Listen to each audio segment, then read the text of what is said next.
Heads up to you, my lovely listener, the Desire to Done podcast will be switching from weekly to every other week, starting with this episode. Just wanted to keep you in the loop.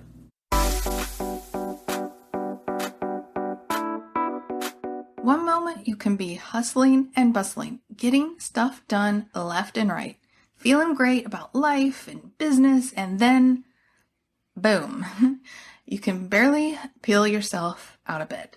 You feel extremely tired. The things you used to enjoy don't appeal to you anymore. And although you love your business, you all of a sudden want nothing to do with it. What happened? Why the sudden change? Well, it sounds like you are knee deep in burnout, baby.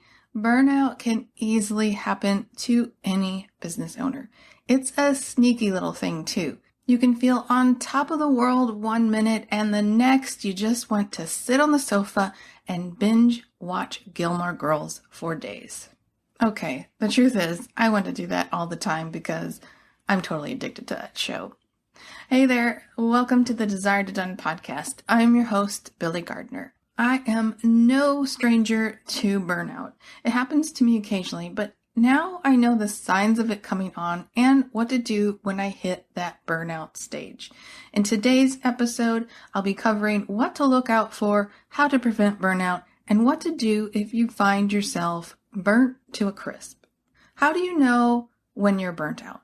The signs of burnout are feeling emotionally and physically exhausted. Not just sleepy or tired, but completely worn down and unable to function at a normal level. Other physical signs are insomnia, decrease or increase in appetite, increased cravings, hello chocolate, inability to focus, headaches or dizziness, tummy troubles, forgetfulness, chest pain, and fogginess. Emotional signs are anxiety, depression, anger or irritability, hopelessness, guilt, mood swings, feelings of depletion like you have nothing left to give, and dread. Behavioral signs are detachment from others, loss of enjoyment in your work or the things you enjoy, pessimism and negative self-talk, and zip motivation. I must say that I'm not a doctor, so if you feel physical or emotional signs that you're concerned about, you should see a doctor. It could be a sign of burnout, but it could also be a sign of something else. The most common cause of burnout for virtual assistants is overload or having too much on your plate. Another common cause of burnout is feeling a lack of control when it comes to your work. If you don't have the resources you need, lack boundaries with your clients, or struggle to make business decisions, you can very quickly reach the point of burnout. Unfortunately, we live in a world where productivity equals value. Because of this, a lot of people have a hard time relaxing. We're hardwired to do more, hustle more, and cross more off of our to-do list. But more is not healthy for our well-being and leads to burnout and other feelings like depression. Ideally, we want to stop burnout before it happens. Repeat after me. It's much easier to prevent burnout than it is to recover from it. Let's say that again because it's very important. It's much easier to prevent burnout than it is to recover from it. Luckily, there are several things we can do to prevent burnout. Here are my top 10. Tip number 1, take breaks. This includes taking several 15-minute breaks throughout the day away from your desk, taking weekends and holidays off, and yes, even vacations. Breaks are essential, especially for introverts, because we need to rest and recharge. When you're a new VA, it can be a challenge to take time off, and I totally get that. You are in the hustle stage of your business. Just do your best to take breaks as needed throughout the day and plan for some time off regularly. Tip number 2, practice self-care. If you don't have a self-care ritual, now is the time to create one. Can you carve out some me time each day, even if it's just for a few minutes?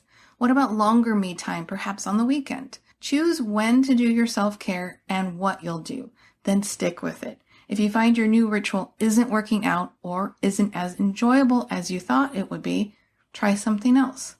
Some of my favorite self-care rituals are to sip coffee, read, and snuggle with my pups before I start my day.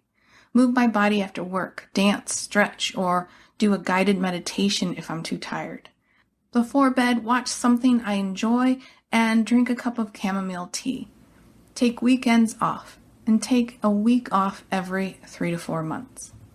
A few more ideas are take a hot bath, listen to soft music, read, play video games, watch a movie, or go for a walk in nature. Whatever brings you joy and fills your cup. That's your self-care.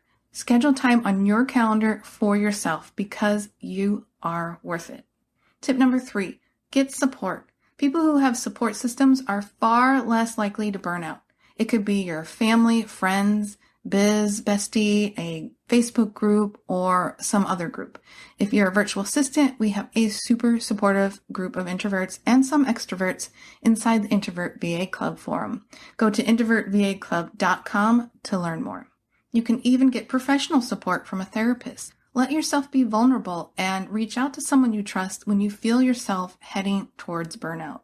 Tip number 4, ask for help. Asking for help is not a sign of weakness.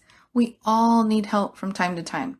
Just tell someone what you need, and I'm sure they will be happy to help. If not, ask someone else. Tip number 5, listen to your body. Our bodies are always giving us feedback. Pay attention to your mental and physical health as part of your daily routine. You may need extra sleep, a healthy snack, or a chocolatey one, or a long weekend. Also, watch how your body reacts to certain things. I get burnt out if I watch too much news or hang out on Facebook for more than 5 minutes. Listen to what your body is telling you. Tip number 6, be stingy with your yeses. If you're a people pleaser or tend to say yes a lot, listen up.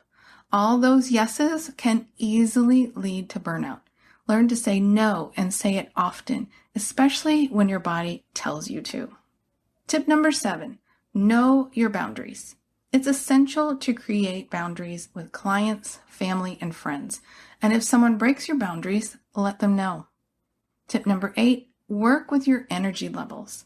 This is one of my favorites. We all have surges and drops in energy levels throughout the day. You might find that you have more energy in the morning and do your best creative work then, or you might be a night owl and you do your best tech work then. Each of us is different, so it's important to listen to your body and work with it as much as possible. Tip number 9, create good habits. Get enough sleep, eat healthy, don't skip meals, drink lots of water, move your body, and do things you enjoy. These habits are the foundation of good health and having balance in your life.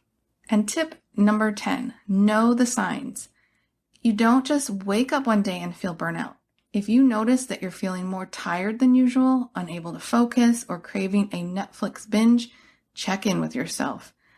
Are you on the road to burnout? If so, take more breaks, rest more, and take things off your list so that you can try to keep yourself from going up in flames. The earlier you can detect yourself burning out, the better you are at avoiding it. Is it too late for prevention? Are you already feeling burnout? Ruh-roh. Well, let's go over how to recover from it so you can get back on your feet. Rest. If you can, reduce the number of tasks on your to-do list and only do what's most important. You must take time for yourself right now. The only way you'll feel better is to reduce your stress and workload and rest as much as possible.